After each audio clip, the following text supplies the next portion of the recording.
Every one of us would like to improve our lives. That's pretty much a rule. No matter what you've gone through, whether there's been difficulties, pain, anxiety, suffering, traumas, or even if your life has been a beautiful life,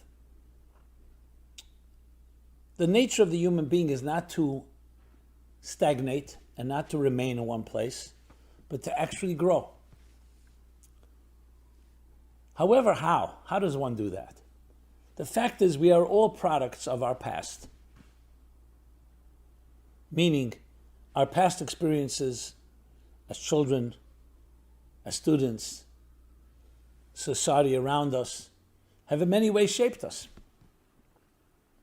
Especially in our early impressionable years, there are things that become etched in our psyches, very difficult to just dislodge.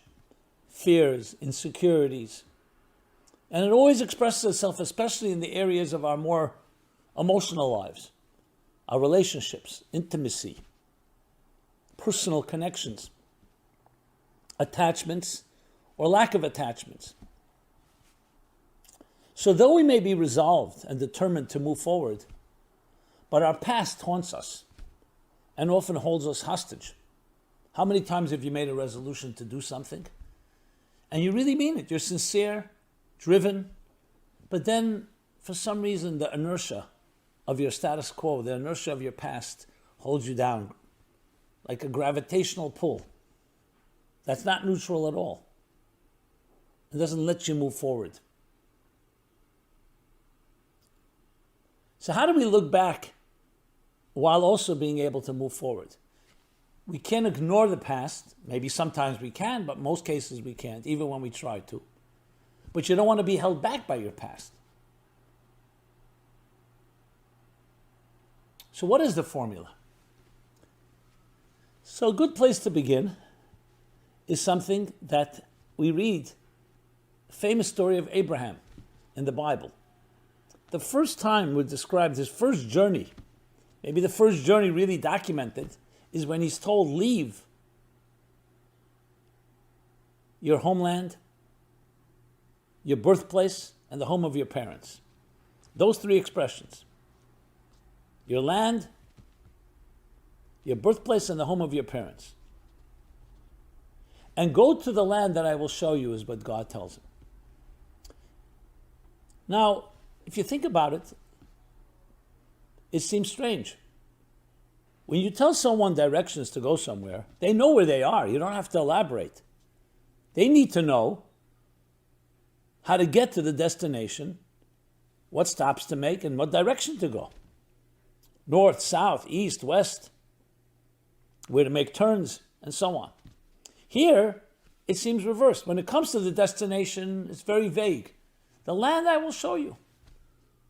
When it comes to the point of departure, it's elaborated upon. Your land, your birthplace, the home of your parents. But therein lies the secret of a journey. And therein lies the secret of renewal, especially we're about to enter the new year.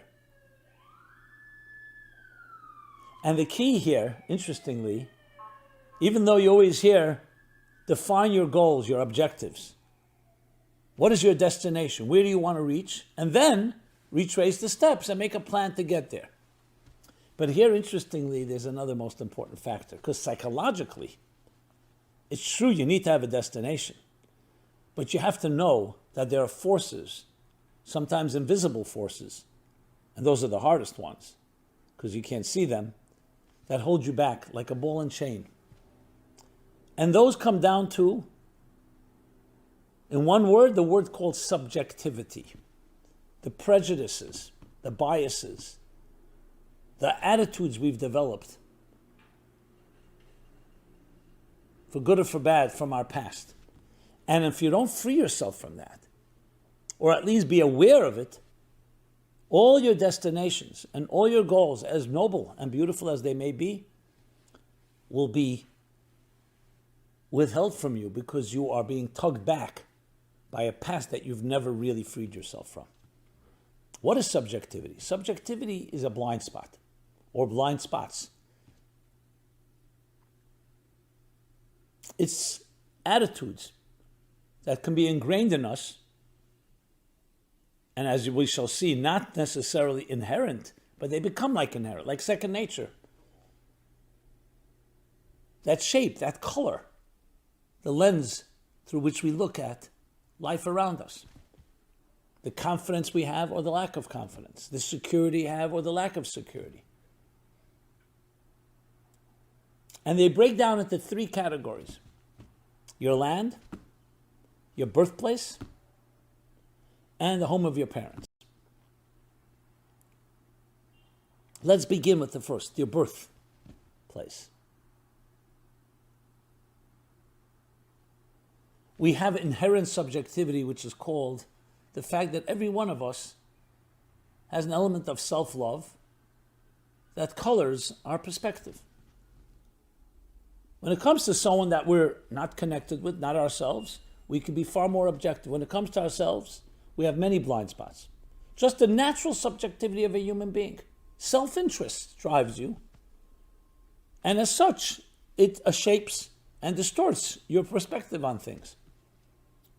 You can't escape that, but you can become aware of it. That's why there's a concept, let's say in the legal world, called recusing yourself. If a judge or another authority that has power over a particular case has self-interest, it's a case about his brother, his sister, himself, some business interest, or some prejudice for whatever reason, the right thing to do, the honest thing to do is recuse yourself. I can't get involved. Why? Because of that inherent self-interest that's around you or your family members or your interests. That doesn't mean you're no longer subjective. It means, however, that you're honest enough to acknowledge it. And the first step in freeing ourselves from the blind spots of subjectivity is awareness. Knowing. And not denying it, and not minimizing it, and not covering it up, and not allowing the bias, actually, to blind you to the point where you say, I'm not biased. Very often our subjective interests drive us. And what our mind does, being shaped by our subjective interests, a smart person covers your tracks, and you actually justify things that are not justifiable. You know how to find excuses, you know how to cover up, etc. So that's the first thing we need to be aware of. So whatever journey we embark on, moving forward, you need to look back and say, okay, what are the forces that shape and define me? Second, subjectivity. Home of our parents. Parental attitudes. They shape us.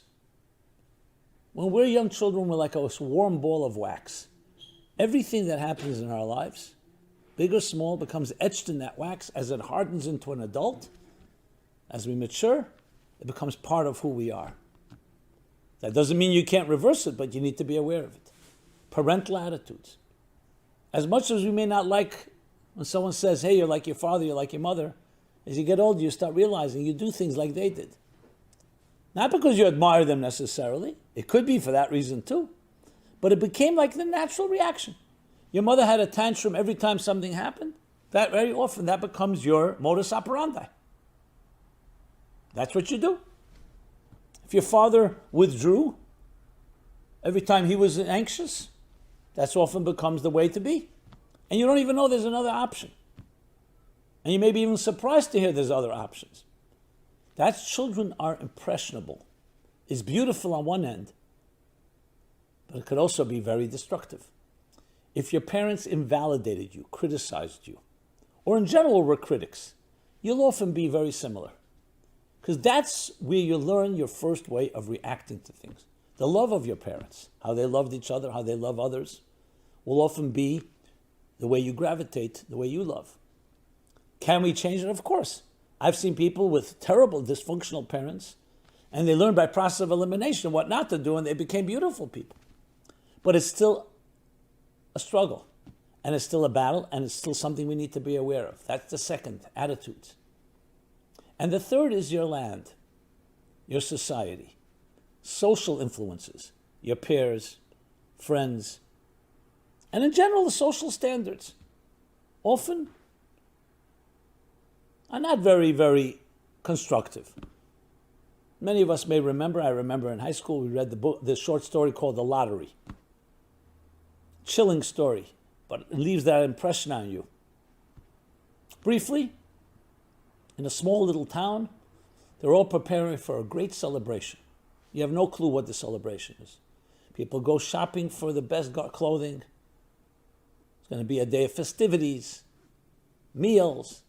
School is out, work is out. Everybody's preparing for this special day. The day of the lottery. The whole build-up. Let's cut straight to the chase. The day comes. Children are dressed up. Parents, everyone's excited. They come to the center of the town. Big circle of all men, women, and children. And a box is put there in the center. Everyone's supposed to put their name in. A lottery will be drawn. Lots will be drawn. A name will be drawn out of the box. Again, you have no clue what's going to happen. It also seems so beautiful. Everyone dressed in ribbons and balloons. It's party time. And then they draw a name out. And a very non-dramatic, almost, what can I say, banal way, which makes it even more chilling.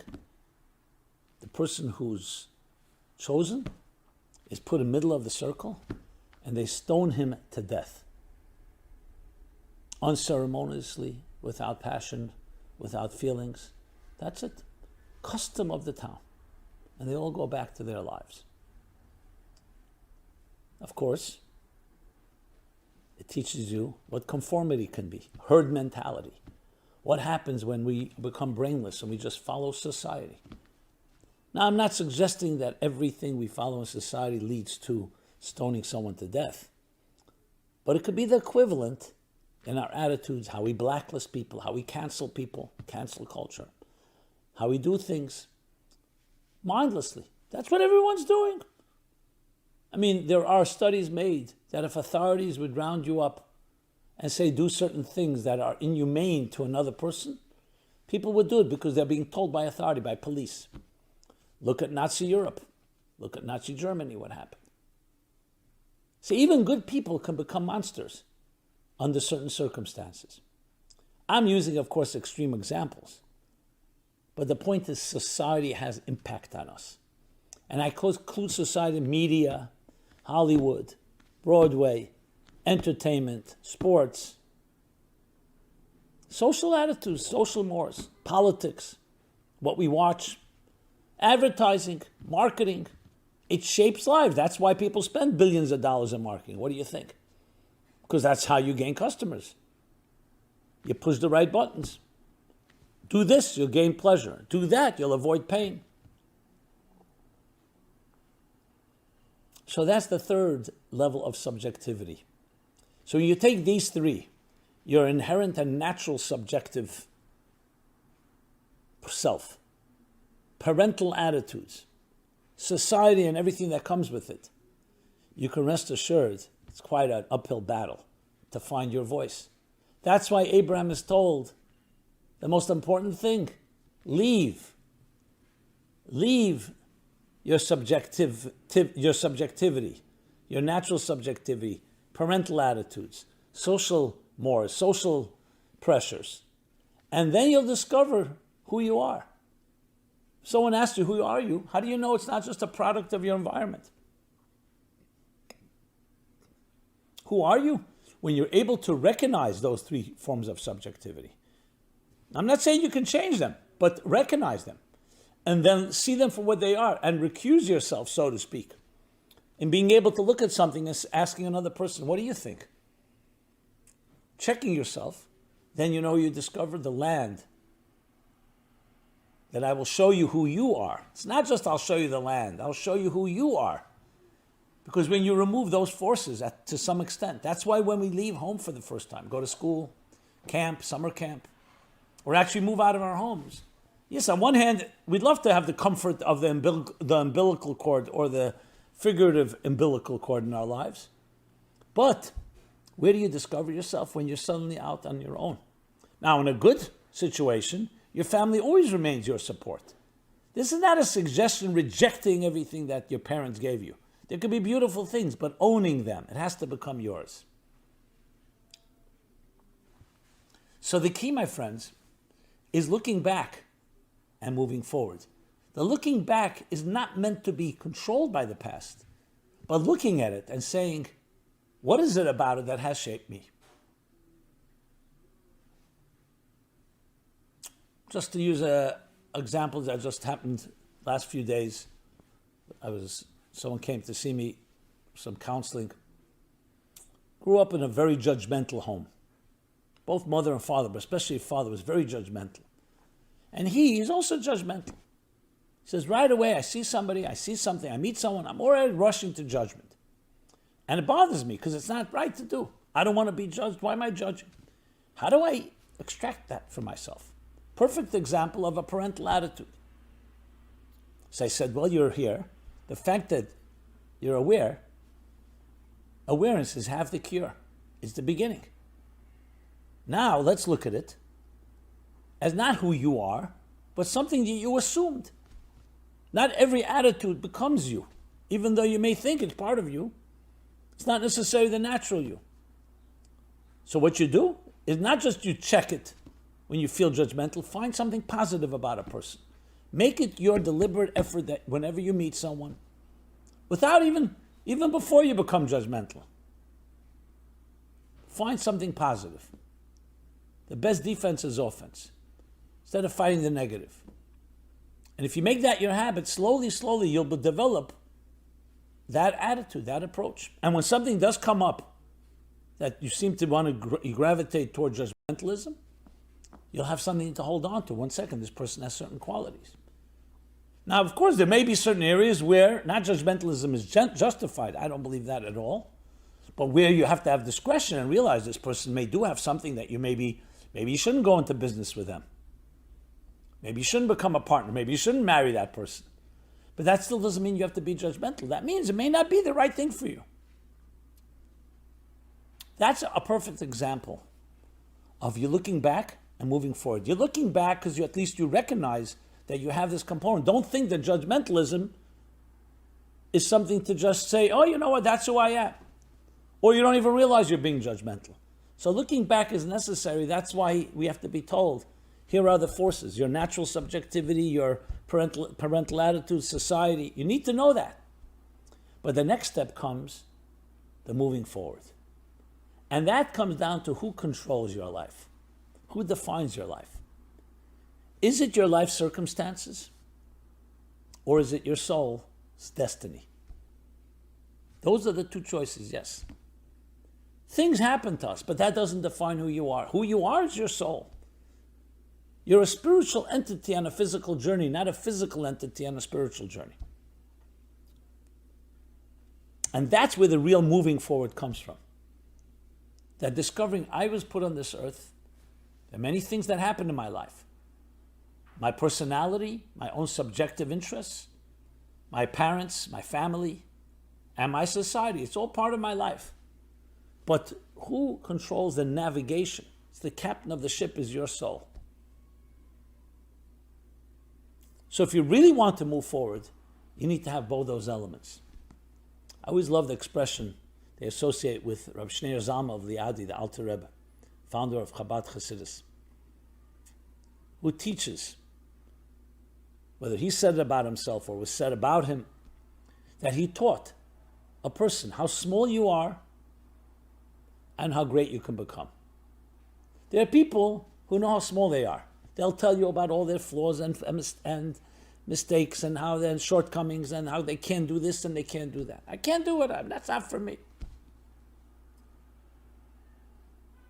And there are people the other way around. They have illusions of grandeur or delusions of grandeur. They know how great they can become. And they may have even a point there. Maybe they do have that great potential, but they don't know how small they are. The key to anything is the honesty of knowing where you are and where you can be. If you're only trapped where you are, that's looking back, then you're never going to really grow. Your own negative attitudes, your own self-perception, your own negative self-perception will keep you holding you back. That's why you must know. Look forward. Move forward. Look up. On the other hand, if you only know where you can be, what you're capable of, but you have no clue of your own limitations, you're never going to get there. Because you don't even know that these limitations are going to hold you back. You're convinced that they won't. Of course you need to have a gung-ho attitude and a positive attitude. Absolutely.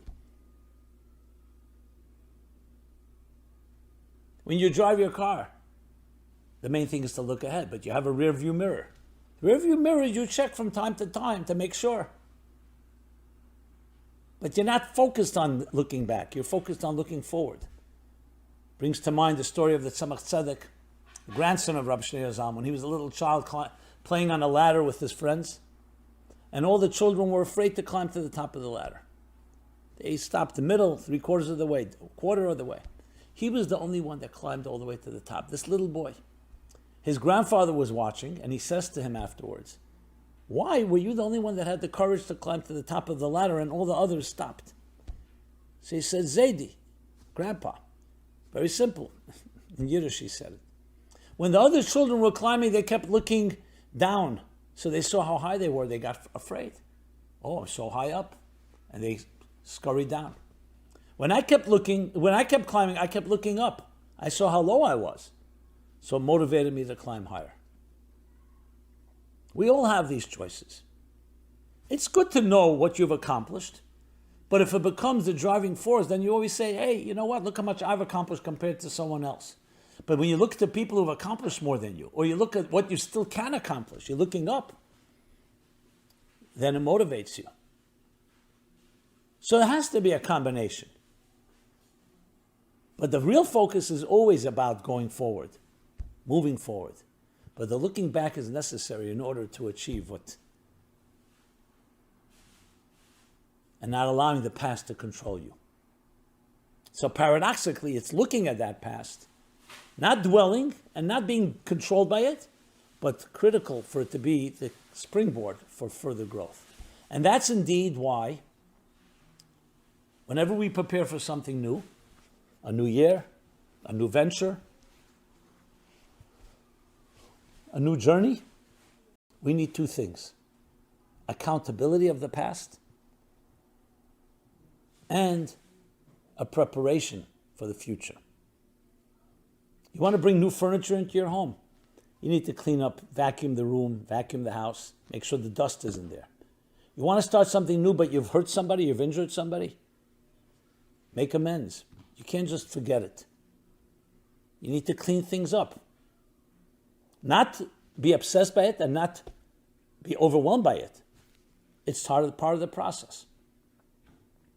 You need to remove the old baggage in order to be able to assume new baggage, new responsibilities. And you'll see most mistakes are made when one will focus on one without the other. You focus more on the past, it'll just hold you back. Focus only on the future, the past will come to haunt you. Not always. There are things we should just ignore and move on. Is the concept of moving on. But especially things that are deeper ingrained. The three forms of subjectivity we spoke about. That needs to be looked at because you need to free yourself. And you free yourself by awareness. So as we prepare for a new year, and as the curtain comes down on the old, and also as we live in a time of transition, not just the new year, the last years, I've already been saying it from the beginning of the 21st century. Remember 9/11 happened right the first year, 2001. But over time you see, it's an age of disruption. An age of disruption. Technology, the internet. Take Amazon, how it's changed the commercial, retail way we do business. The disruptions of 9/11, the disruptions recently, COVID, disruption of the Trump era, and many others. When we look back at this time, that will be the headline, the age of disruption. But disruption is actually a very positive thing when you understand its context. At the moment, it can be extremely uncomfortable, and some things are actually really not always positive. People have died, people have suffered. But overall, disruption, in the words of the Kabbalists, is a stage of a vacuum and a void between two realities, between two paradigms. Every paradigm shift has to go through some disruption. The egg has to crack for the chick to emerge. You need to melt a piece of gold and turn it into a beautiful ornament.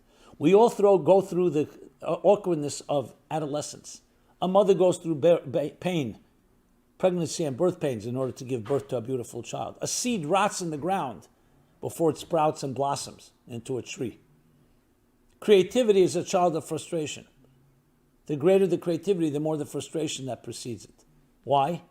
Because as you change into something greater, a metamorphosis, you have to shed the old layer of skin to assume a new layer of skin. A filled cup can be filled. So wherever you turn, a twist and turn, you'll find that disruption is the in-between state between two paradigms. And when you see it as such, that allows you to navigate. Because what does it do? It helps us move away from the past and move into the future. I've shared this when I remember when I was a kid, in the summer in Bungalow Colony. And I had learned how to swim, and I enjoyed swimming. But then I wanted to learn how to dive. And for some reason, it was very difficult. There was a diving board. I got on it, and I would run. No, I was afraid of diving. Was it a subconscious fear? Was it an actual fear? That fear of your stomach splitting open? Those childish fears. Okay, I saw the diving board won't work. I'll dive from the edge of the pool. That didn't work either. And I would count.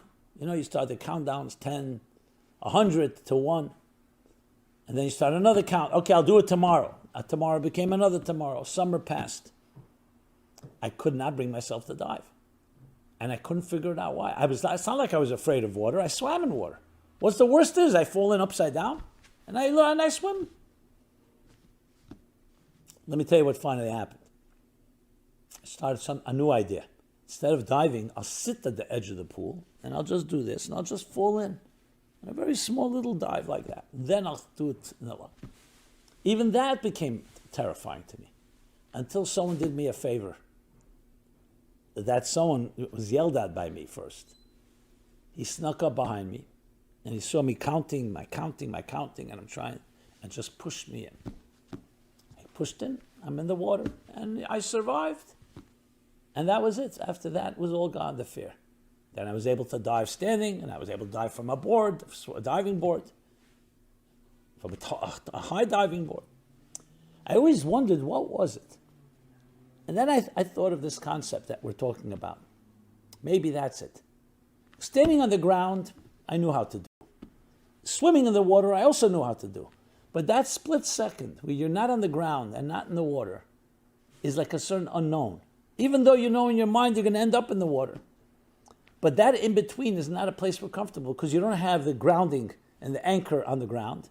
You're not yet in the water where you can swim. That in between. It's my theory. I don't know if it's accurate. I've never tested it psychologically.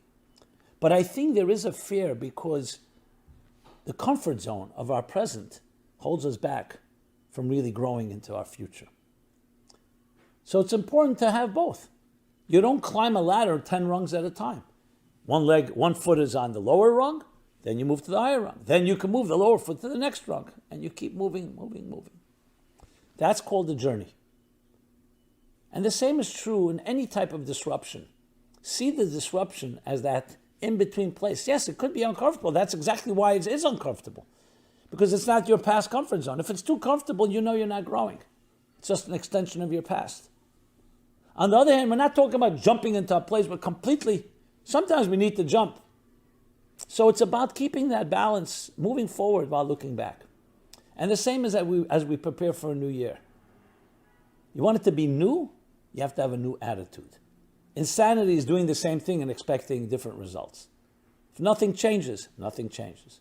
Or as I like to say, if you think what you thought, and you say what you said, and you do what you did, you know what you're going to have? What you had. It's a mathematical certainty. You think different, you speak different, you do different, then you'll have something different. But difference comes with a price, and the price is letting go of some of that past. When I say some, because I'm not talking about cold turkey, you don't have to change everything, but you have to be ready for that transition. I can assure you, do that, and you will have a really new experience. You don't do that and you just fake it, or you just like want to hold on to the past and make believe like you're ready to go forward, then you continue to be a product. I don't want to say victim, but definitely a product of your past, which you don't have to be. And it's the soul within you that has that vibrancy, that has the courage. Courage you may not even know you have, but you find courage by acting courageously, and then suddenly you say, yeah, I have it. You find confidence by acting confidently and doing it step by step with the support of others and recognizing, wow, I could achieve things that I never thought I could. And new vistas and new horizons open up. Look back, move forward. With that, I want to wish you a very happy new year. One that new channels of blessings are bestowed upon you, all in excellent and great health, abundance materially and spiritually. Those that need a blessing for children, healthy children, may that be fulfilled. The blessing first, finding your soulmate, or you have your soulmate and discovering new ways to connect, overcoming the challenges or the anxieties of life, dealing with our internal struggles and fears and insecurities, growing through them. May this be a year where all that is fulfilled and beyond. A year of personal and global redemption. And that should be unconditional. And yet, at the same time, the more we prepare, the greater the receptacle, the more we can create the container, the more we can absorb and receive and retain.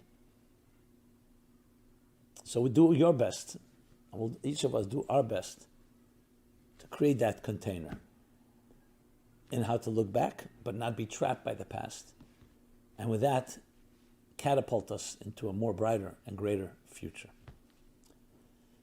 This has been Simon Jacobson, Meaningful Life Center, and I say this blessing in the name of all of us, our wonderful team here.